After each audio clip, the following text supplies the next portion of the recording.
Hey team, my name is Carter Davenport, and today we are going to be doing my pre-impact.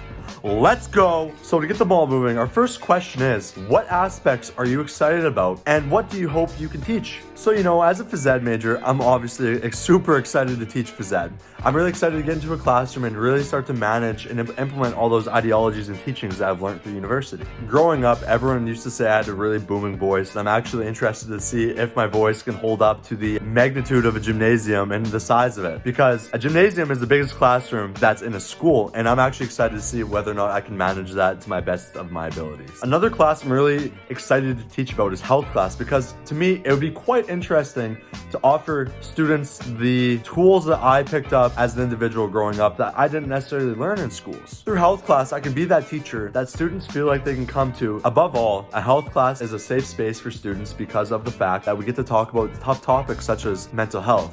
I'm a firm believer that mental health is a super crucial aspect within our education system that needs to be addressed. By getting my foot into a health class, I can start to be the change versus talking about how we can make solutions. Coming from a phys ed major, you might not expect that math might be one of the classes that I'm actually super pumped to teach as well, but surprise! I'm actually super excited to teach higher levels of math because in all of my placements prior, I've only ever taught math for younger grades. We're all in the pandemic, we're all dealing with a bunch of stuff right now, and I am so excited to actually get to see people. I'm gonna be around more people than I have in the last year because of the pandemic. Yes, of course, I'm gonna have to socially distance and abide by all the rules, but I feel like I flourish in a social environment, so putting myself in a school is gonna allow for my best self to be prominent in my teachings. For question number 2, we got potential apprehensions, fears, or concerns.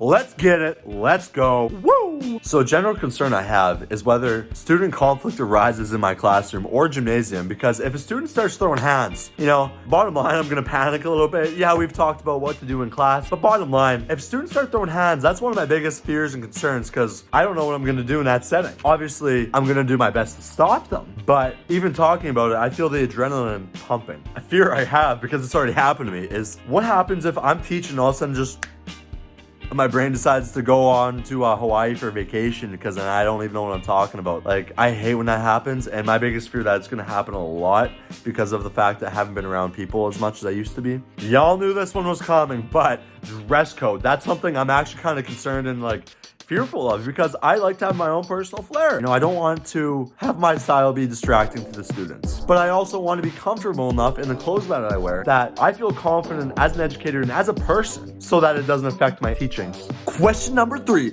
let's get it. It's how will you strive to build relationships with your students? Let's get it. One of the main ways that I plan on building a positive to student to teacher relationship is by learning everybody's names right off the get-go. Memorizing them within the first 2 days. That way you show them a sign of respect. Hey, I take the time to understand what your names are.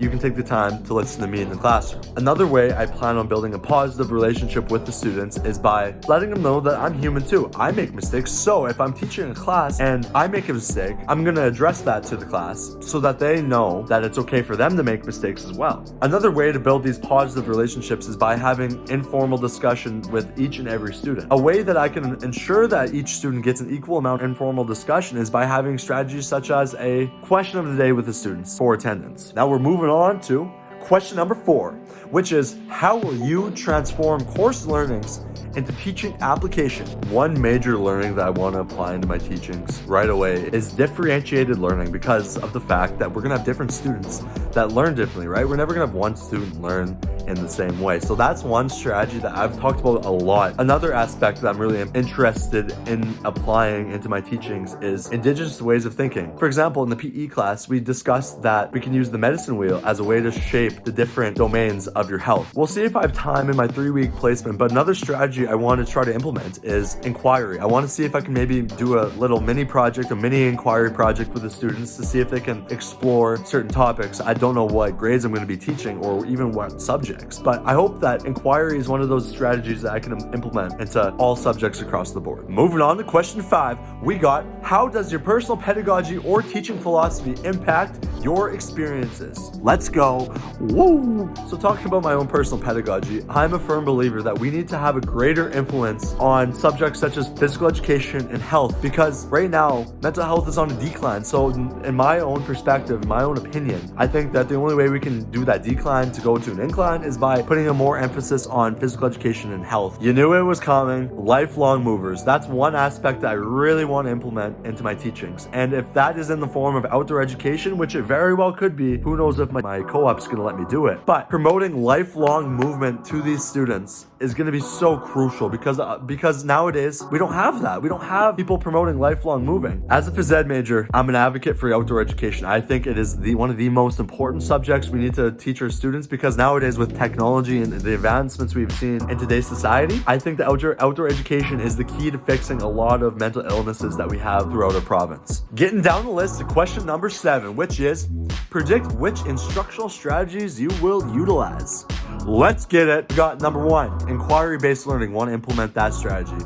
Differentiated learning, number 2. That's the other one I want to implement. Number 3 would be technology in the classroom. And to elaborate on that a little bit, I want to be able to use platforms such as Kahoot, because we all know that students, when they get to bring out their phones for something for the classroom, they get excited and they get engaged in their learnings. And finally, the 4th instructional strategy I want to use is group work. Personally, depending on the subject, group work can be effective across the board. And last but not least, we got our 8th question, which is any other predictions you would like to highlight. And overall, I think that looking at it, this might sound dumb, but I grew the beard out, so maybe students might respect me a little bit more. Maybe I'll look a little bit older. I won't look as fresh. That's one thing I really wanted to highlight, because growing this beard out has been something I've been doing for the last month. But it's a strategy that I'm using to look a little bit older, so that way I don't necessarily look like just another intern. Taking a final look at everything, by building these positive student to teacher relationships, I feel like there's potential for everything in my classroom. Thank you very much for listening to my presentation. I appreciate it. Woo-hoo! Let's get it.